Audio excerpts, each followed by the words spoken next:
Iran और Israel के missile हमले मशरिक़ वस्ता की सूरत हाल में क्या तब्दीली लाए, आइए जानते हैं। ऐसा तारीख में पहली बार हुआ था कि ईरान और इसराइल ने एक दूसरे की सरजमीन पर बराह रास्त हमले किए हों।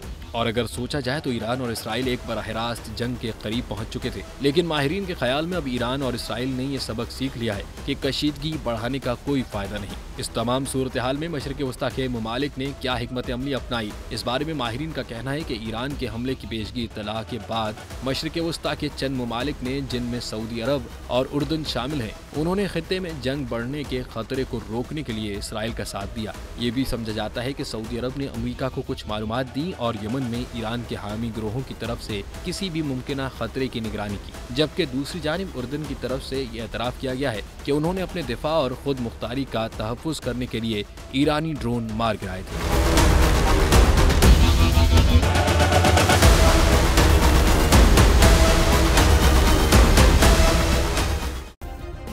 सब्सक्राइब करें और बेल दबाएं ताकि कोई खबर रह न जाए।